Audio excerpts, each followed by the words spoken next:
intanto vi ringrazio per l'invito, credo che sia questo.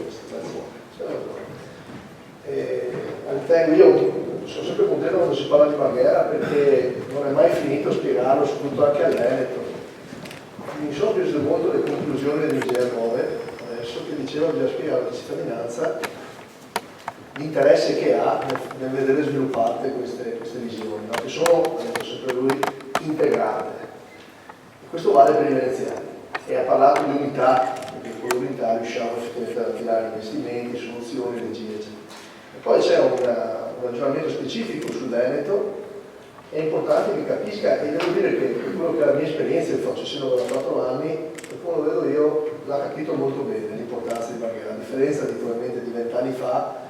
La Regione lavora assieme a me, adesso abbiamo il vicepresidente, carica istituzionale importante, io lavoro molto anche con l'assessore Marcato che ha delega specifica sul Porto Marghera, assieme ai suoi uomini, sono quelli operativi. Devo dire che abbiamo un'interlocuzione costante e continua. Quando dico costante e continua, è costante e continua. E questo è il dato bello da testimoniare, perché vuol dire che si riconosce a quest'area una prospettiva di valore straordinaria. Il fatto che gli ingegneri, e questo mi fa piacere, cioè i tecnici, quando io parlo di meritocrazia intendo questo, cioè ognuno fa il suo, e pensare che i tecnici cominciano ad avere una visione appunto assieme all'Università di Padova su una città che io ritengo la città metropolitana, lui che è anche la città vostra, qui risiede magari più a Padova o Treviso, che questo sia un grande asset per raccontare anche in che tipo di autonomia noi avevamo pensato e pensiamo. Questo è l'esempio evidente. Questa non è solo la più grande area industriale del Veneto, è una delle più grandi aree industriali d'Europa. L'ho detto prima, io adesso cercherò di sintetizzare un po' il mio intervento, so potrei parlare 8 ore su Marghera. 8 ore perché è la mia vita, è la vita forse di tanti di voi, almeno di chi... Cioè, Marghera è una rete di tutto. Marghera è una grande industria. Marghera si è inventato un problema. La plastica, che adesso il governo vuole tassare, l'ennesima volta per il governo di tasse, è stata inventata a Marghera. E a Marghera stiamo inventando, c'è qui l'amministratore delegato di Merito, abbiamo inventato il processo industriale della trasformazione dei rifiuti urbani, proprio perché qui i cittadini facciamo una raccolta differenziata pregevole, la prima in Italia, certificata, quindi siamo primi in tutti gli indici di recupero di sostenibilità ambientale dei rifiuti urbani. Cioè da come la raccogliamo a come la differenziamo, ai costi che facciamo ricadere, ai minori costi che facciamo ricadere sui cittadini, sul calo delle tasse che noi abbiamo applicato già sulla Tari locale, proprio perché il progetto industriale, tra l'altro, che era già iniziato quando io sono arrivato, non l'ho iniziato io, non ripeto nessun merito, però ci credo tantissimo, l'ho compreso, almeno questo sì, ho avuto la capacità di comprendere che era un processo virtuoso, l'abbiamo accelerato. E devo dire che la Regione su questo mi sta aiutando tantissimo, perché le dinamiche quotidiane della gestione dell'ambiente sono straordinariamente importanti. Su questo anche la collettività può farsi merito di essere tra le prime d'Europa, e anche d'Italia sicuramente, tra le prime d'Europa.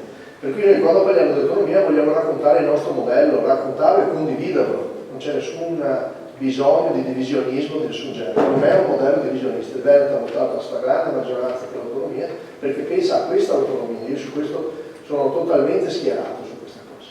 E questa autonomia, questa nuova fase dell'Italia, del Paese, passerà attraverso il Veneto e passerà anche attraverso l'unità di tempi. Insisto, perché i tempi sono cambiati, non possiamo sempre ragionare come 30 anni fa, quando c'erano altre problematiche e c'erano probabilmente anche altre soluzioni. Oggi questa è la tendenza del mondo, in Europa, dato per limitare un po' il nostro ambito d'azione, ma non possiamo non parlare dell'Europa. Le città, ha detto sempre in un passaggio della sua relazione ingegnere, le città sono strumento volano delle aree produttive, sono incastrate, tutti incastrati, anche la parte organizzativa, istituzionale diventa importante, per cui la storia delle deleghe, che ho sentito prima, no? delle potenzialità. Qui abbiamo 54.000 enti, tutti che decidono, alla fine non decide nessuno. Lo Stato qui ha ancora una grande mano, una grande colpa, una grande responsabilità. Lo scavo di canali, c'è uno sciopero adesso che i lavoratori portuali hanno indetto. Mi trovo totalmente d'accordo, non è uno sciopero contro nessuno, non è uno sciopero contro le imprese, non è uno sciopero contro nessuno, è uno sciopero potremmo dire un'azione di protesta. Un'azione di protesta perché ci sentiamo abbandonati. Cioè ci hanno tolto perfino le possibilità di risolvere i problemi che risolvono. Questa cosa qua è vergognosa. Ecco perché riteniamo che dobbiamo poter decidere noi. E in questo momento, con questo governo, io credo che ci sono una serie di divisioni interne, una serie di discorsi, c'è un gran caos. Io penso che Venezia, se si muove in maniera unita, quando io penso a Venezia, scusate, non parlo sempre della città metropolitana, parlo sempre del rapporto maggiore, non parlo mai di quelle cose che ognuno va per conto suo. Quel tipo di Venezia oggi può giocare una carta straordinariamente importante, lo dico agli ingegneri, che possono credere che il futuro di quei giovani a cui voi in qualche modo insegnate, in qualche modo volete coinvolgerli, eccetera, i giovani che, guardate, intorno, non ci sono ragazzini, non ci sono ragazzini di 20 anni, non sei un ragazzino, sei un giovane. Quei giovani li raccogliamo se li facciamo vedere un sogno. Questo che abbiamo visto prima, c'è un master plan. Esiste questa possibilità, siamo vicinissimi. L'abbiamo dimostrato nello sport, non ci credeva nessuno, non ci ha mai creduto nessuno, abbiamo vinto 2 scudetti qua. Sembrano sciocchezze, ma credetemi che ci sono altre società, altre città, proprio città, che puntano tantissimo sullo sport, ma soldi, tanti, budget incredibili. Guardate che, parliamo a livello internazionale, le Olimpiadi è un successo straordinario che il Veneto è riuscito, in qualche modo anche creando una logica non facile, probabilmente di accordo con Milano, cioè non deve essere stato semplice, non è tutto facile, non è tutto scontato, diamo tutto per scontato, non è scontato, cioè è difficilissimo vincere le battaglie, poi quando si vince noi purtroppo non abbiamo il tempo neanche di godercene, adesso dovremmo goderci il fatto che dovremmo costruire un meccanismo, perché le Olimpiadi sono, le Olimpiadi invernali, le Olimpiadi di continua ovviamente in questo caso, sono una scusa non per aspettare quella settimana di Olimpiadi 10 giorni, ma per costruire un progetto che veda la montagna riappacificarci col mare, per dare un sogno, per dare una prospettiva a tutti quei giovani che in qualche modo vengono presi dalla cultura del disfattismo, spesso sulla rete, spesso i cattivi maestri sono quelli oggi,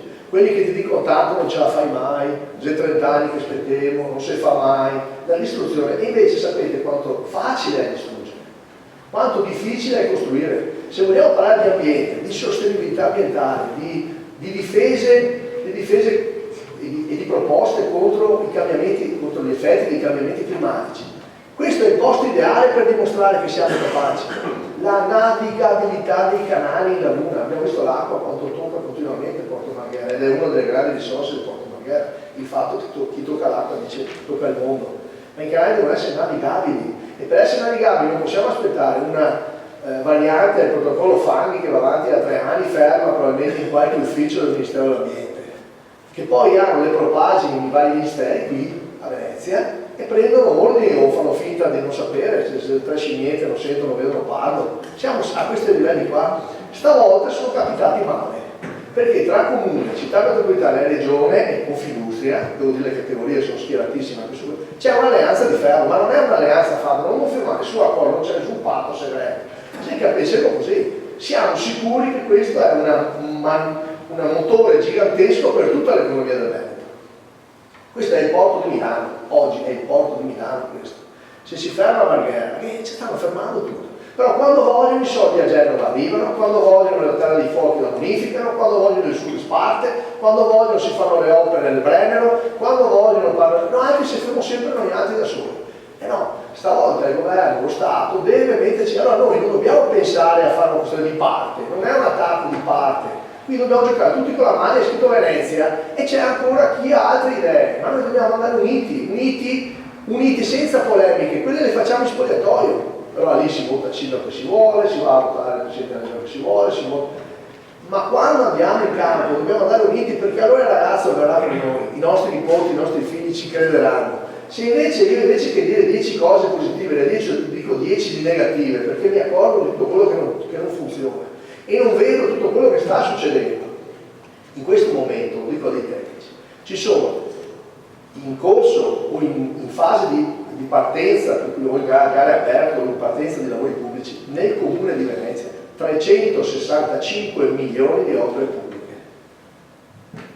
Sento mica dai Renzi quando passò il referendum, ho tutte le carte che potevo. Io sono per l'articolo 5, cioè qui si fanno le cose, ci vogliono le risorse. 365 milioni di opere pubbliche, soldi presi dalla regione, dall'Europa, efficientando il comune di Venezia. Faremo tempo a fare campagna elettorale, però sono cose concrete, vuol dire diffusione lavori dappertutto, lavorano in azienda, lavorano progettisti, lavorano in studi, faranno movimento aggiunta di investimenti privati per almeno 1 miliardo di euro che abbiamo già bene o male autorizzato in via autorizzativa. Questa cosa dà un grande incentivo, non solo qui a Venezia, a Mestre, a Marghera, a Venezia al centro storico, al Lido, perché è un grande sistema articolato, ma sarà così per tutta l'area metropolitana, che va dai monti al mare, è così che funzionerà. L'aiuto al porto, le connessioni che ci sono sulle strade, il ragionamento che facciamo continuamente con la De Berti sull'assessore della regione della mobilità, che devo dire che con cui abbiamo rapporti costanti. I treni di superficie, l'SMFR adesso partiranno, lo dirà lei poi in programma, però lo dico per dire che c'è una grande sintonia, partiranno nuovi treni sui regionali, tutte le stazioni, qui prima si vedeva c'è la stazione del Vega che ormai è stata finanziata a Ferrovie dello Stato, io ho usato tutto quello che potevo usare, anche i grandi investimenti privati, Fincantieri che farà un grande parcheggio perché così svilupperà l'attività all'interno del cantiere, ma intanto restituisce alla comunità un po' di ordine in giro per le strade. Adesso ho fatto degli esempi, non ho mappe, avremo tempo, mi piacerebbe continuare questa interlocuzione con gli ingegneri, perché non esiste parlare dell'ambiente se non ci mettiamo a sporcarci le mani per dire ai ragazzi come noi facciamo, e stiamo facendo.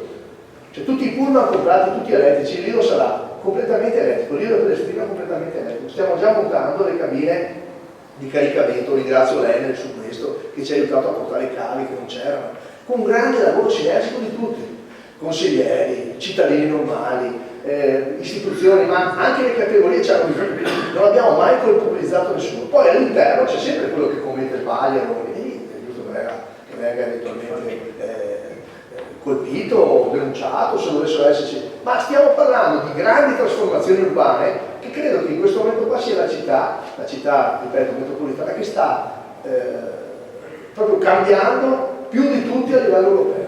Perché se andate nelle altre città, abbiamo visto Bilbao, ma queste sono azioni già fatte negli ultimi ormai 10-20 anni.